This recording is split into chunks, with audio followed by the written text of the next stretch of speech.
akka nama Oromoo tokkotti akka nama saba kana jaalatu tokkotti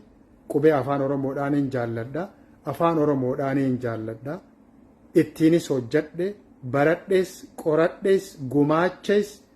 ati namindeessitee osoo hin taane fedha kiyyaan kaka'umsa kiyyaan waan ummata kiyyaa waan saba kiyyaa qooda gumaachuu qaba jedheetiin waan tattaafadhu jechuudha. Har'a namni tokko lafaa ka'ee nama waggaa dheeraadhaaf xaaree ifaajee ummata kanaaf hojjetu yoo akkanumatti ka'ee lafaa ka'ee arrabsi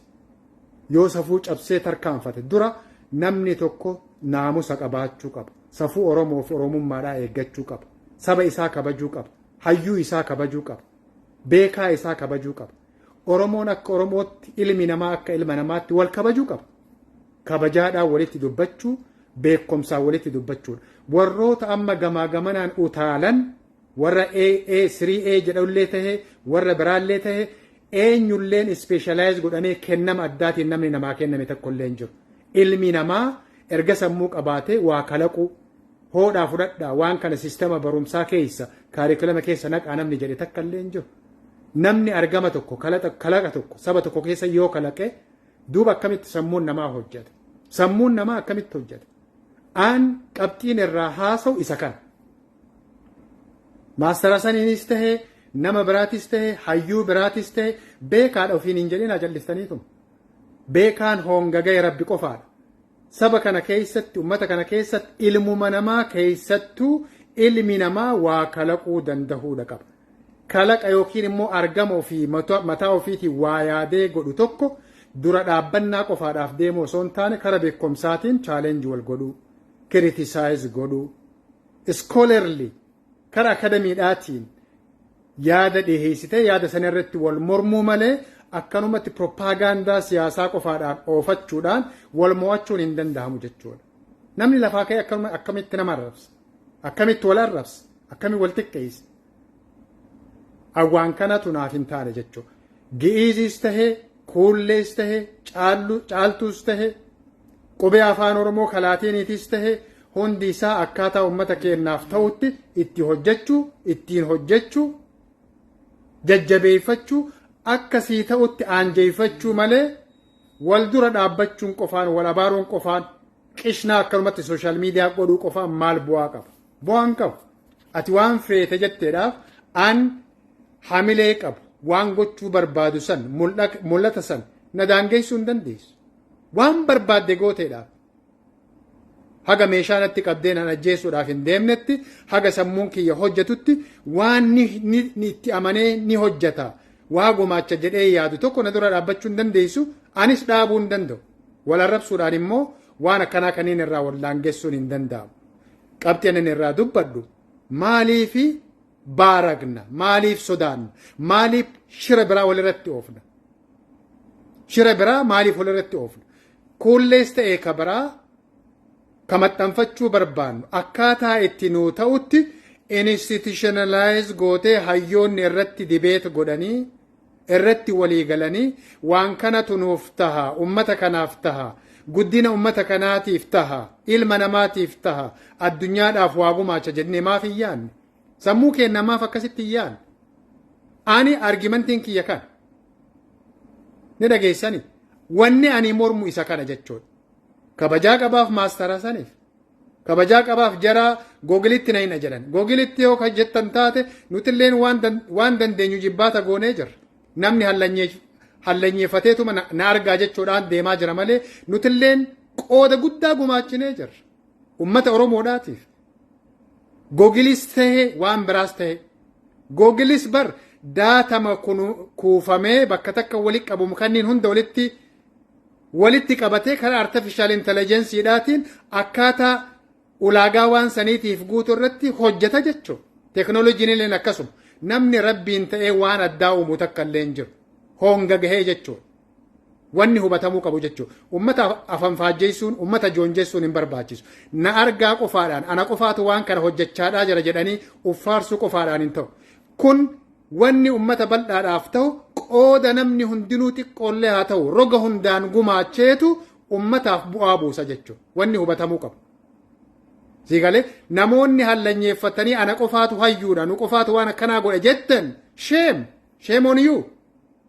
namni hundinuu roga hundaan waan danda'e xiqqoo haa taatu waan danda'e ummata kanaaf gumaachee jira maaliif kireeditii waliif hin kennu maaliif wal xiqqeessan kuullees maaliif akka biraatti cilfaa fi daboollaa fi mooqqaa fi waan adda addaa maaliif gootan arra sistema kaarikulama edukeeshinaa keessa seenee ummata keenya haa balleessinu hin jenne kuulleenis na hubachaa jirtanii dhiiroo kuulleenis arra education kaarikulamii oromiyaadhaa keessa seenee waan kana hunda haa balleessu hin jenne afaan faransaayii ni baratta afaan jarmanii ni baratta afaan itaalii ni baratta afaan ingilishii ni baratta afaan arabaa ni baratta afaanota biraa kiswaahilii ni baratta afaan dabalataa hedduu barachuu dandeessa kuulleenis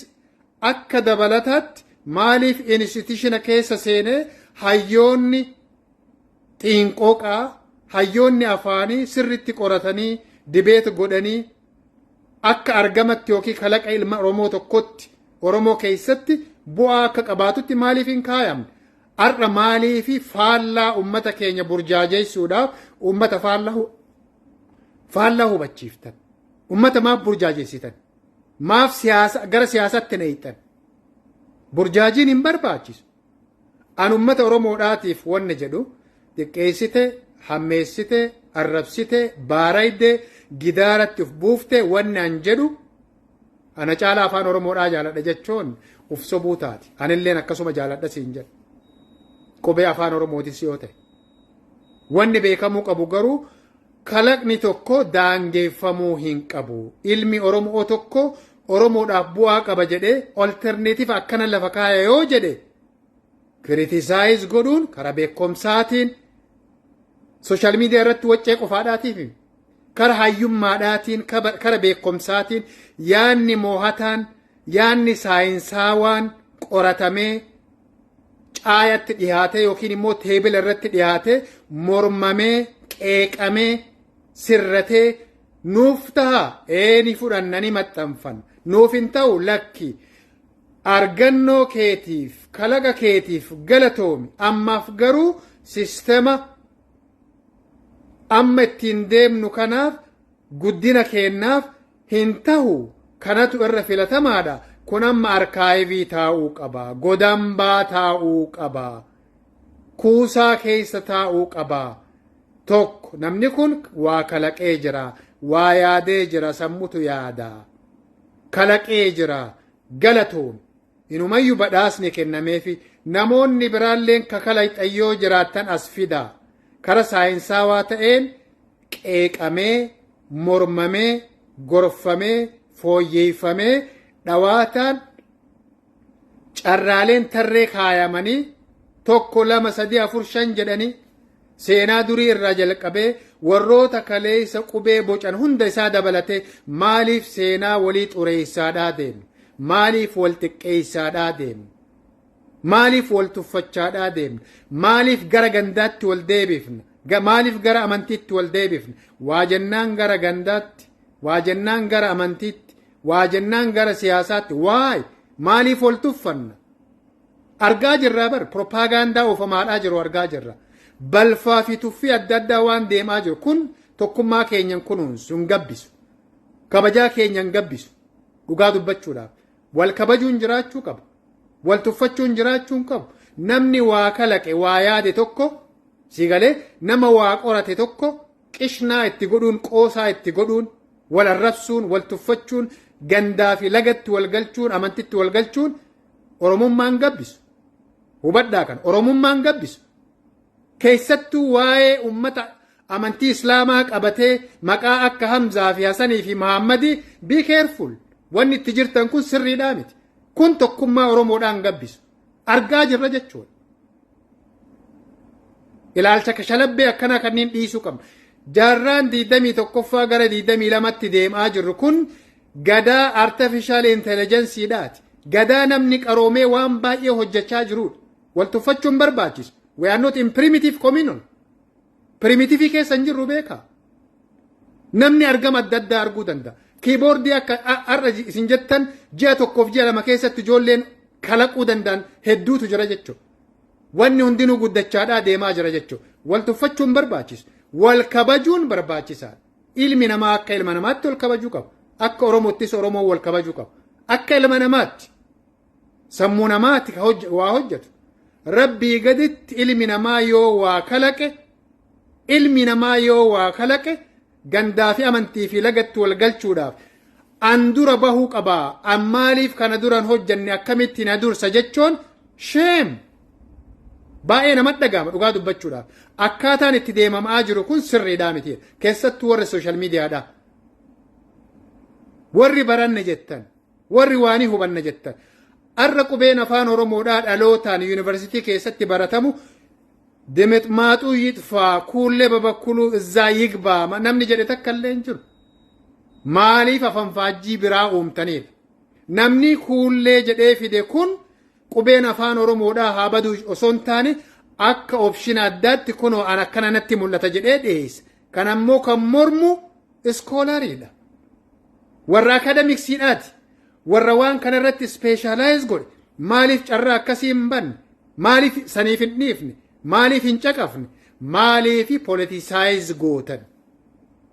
maaliif wal tuffanna maaliif akka beete bifa falfalaatiin maaliif deemna bifa qishnaadhaatiin maaf deemna bifa qoosaadhaatiin maaf deemna bu'aa ni qabaa kun bu'aa qaba jedhee yaadu ati akkas jetteedhaaf kuulleen hin dhaabbatu ayyoo fedhe maxxanfadhee ittiin barreeffachuu danda'a garuu kaarikelema keessa naquun sistema keessa naquun akkanumatti salphaadhaan kunootii jedhamee wanni fudhatamu takka illee hin jiru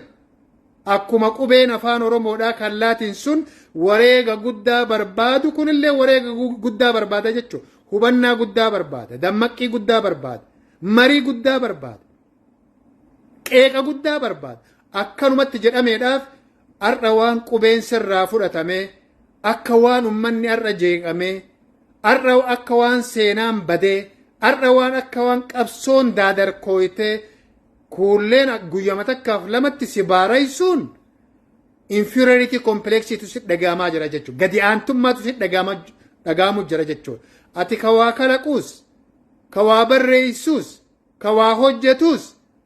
falfala hin yaadiin waan hojjettu irratti xiyyeeffadhu waan hojjettu irratti waan bu'aa ummataa qabatti beekomtii an akkamittiin arganne akkamitti namni kun na dursaa jettee politisaayiziin godhinii ani ufii kiyyaan kalayne kuulle waggaa 8-9 dura yaadaaf na dhiyeeyse obboleessi keenya kun waan qeeqe qaba waan gorse qaba personally qubee irratti hojjechaa ture afaan oromoo irratti hojjechaa ture anuu ni dhageessa gadaa irratti hojjechaa ture namni keenya wal tuffataaf malee bakka waliif hin laatu malee waliif hin quudhu malee dantaa oromoo irratti hojjechaa ture akka dhuunfatti kitaabni barreessee jira kitaabonni jiran kan hin maxxanfamne illee hin jiran ummata kanaaf gumaachuudhaaf jechuudha yoo kan wal dhageenyu taate ni dhageessa har'a namni lafaa ka'ee qube malaatinii ka afaan oromoo sanuyyuu sirreessee dubbachiiftuu fi dubbifamaa adda baasee hin barreessineyyuu har'a ka'ee nama qorannoo godhu tokko balfuu fi tuffachuuf abaaruun mirga ittiin qabdu obbo sheem hamileeyyuu ittiin qabdu namni kun qubeen haa badu hin jenne namni kun afaan oromoodhaa argamni hayyoonni itti wareegaman sun haa badu hin jenne anilleen akka nama oromoo tokkotti akka nama waa qoratuu tokkotti opshina addaatiin gad dhufe kunoo kana fakkaata cilfaa fi daboollaa fi fal'aanaa fi fil'aa fi maalii kanneen gooteedhaaf saniif qabsoon wareegama itti gumaacheef aarsaa itti godhe kun hin dhaabbatu yoo ka dhugaa dubbannu taate jechuudha saniif jecha hin dhaabbatu dhaloonni fudhachuudhaaf ta'a dhaloonni har'aati joon jeessitu kun kalaqa ka mataa keenya daboollaas ta'e cilfaas ta'e filaas jette siinqees jette maaliis jette waan barbaaddeeyyuu jedhii propaagandaa barbaadde oofi yeroo wayitti kalaqni ati kalaqxu kun hujii irra inuma oola propaagandaa siyaasaadhaa dhiisi bu'aa siif hin qabu an akka itti ilaalu akkas akka itti deeggarullee akkas kuulleen har'a deemtee qubee laatinii bakkaa buutu hin jenne anis wayita deeggaru namni waa kalaqu tokko namni waa qoratu tokko qorannoon nama kanaa saayintifikli kiritisaayiz godhamuu qabaan hayyuun akkasitti ilaaluu danda'u qaba beekaan akkasitti ilaaluu qaba. Ijoollee akkanuma sooshaal miidiyaa irra fiidduu fi kaadiree fi kaabinee dibbee dhoosifachuun qofaan bu'aan qabu. Kun waa'ee afaaniiti, waa'ee ogummaadhaati, waa'ee saayinsiidhaati, saayinsii afaaniiti, waa'ee instituutiona keessatti dibeet godhamuudhaati, propaagandaa siyaasaadhaati miti. Garuu waan kan akka siyaasaatti namoonni itti fayyadamuu danda'an. No!